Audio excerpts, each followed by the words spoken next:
สวัสดีเนาะทุกคนเนาะสำหรับคลิปนี้เนาะข้าพเจ้าจะมาแนะนำทุกคนเนาะได้รู้จักกับวิธีการกรอกข้อมูลเนาะเพื่อหับใบหุ้นเนาะสำหรับคนที่ว่า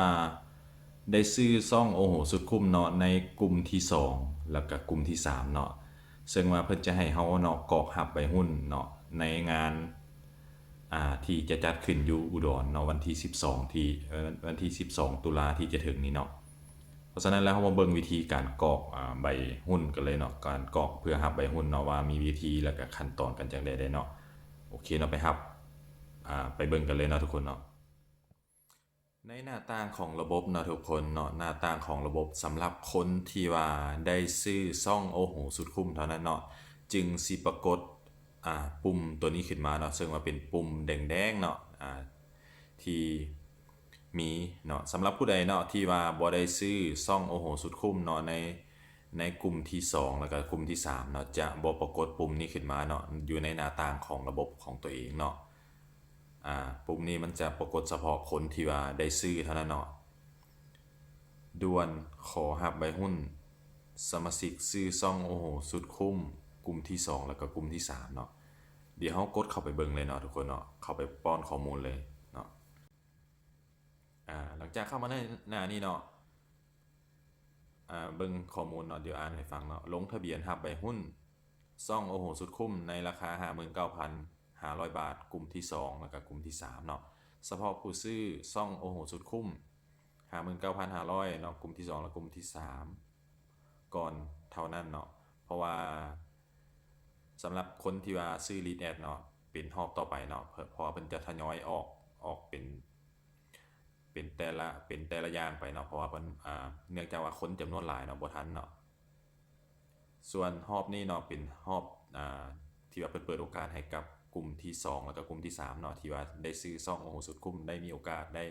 มาลงทะเบียนเพื่อรับใบหุ้นเนาะอยู่ในงานอุดรที่จะจัดขึ้นในวันที่12ตุลาที่จะถึงนี้เนาะเฮากดลงทะเบียนเลยเนาะทุกคนเนาะลงทะเบียนรับใบหุ้น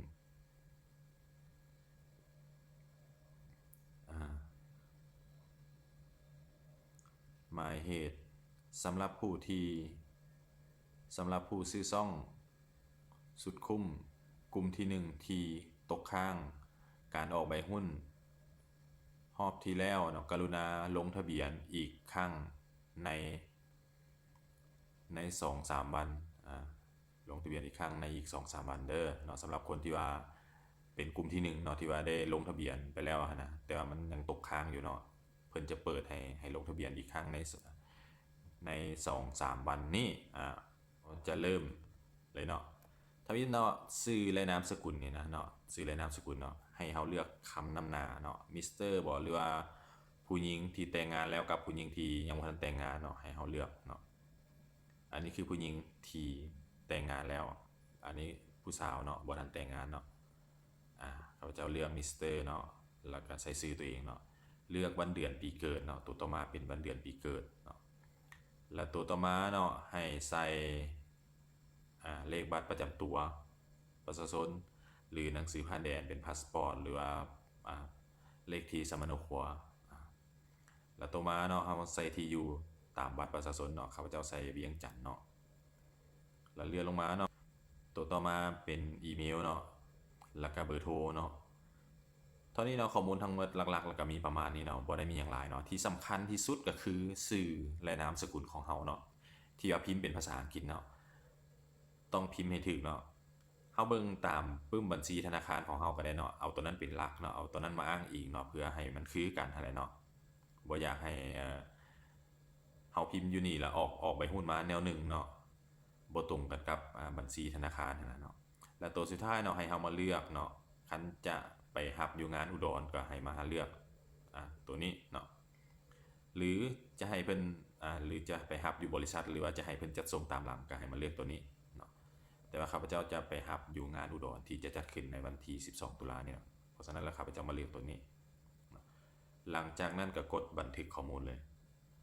บันทึกข้อมูลเลยทุกคนบันทึกกรุณายืนยัน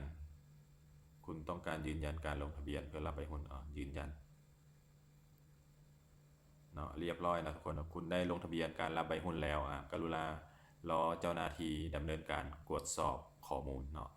ขั้นตอนการลงทะเบียนเพื่อรับใบหุ้นอยู่งานอุดรก็มีเพียงเท่านี้เนาะทุกคนเนาะขอบใจเนาะสำหรับการรับชมเนาะตั้งแต่ต้นจนจบเนาะขอบใจ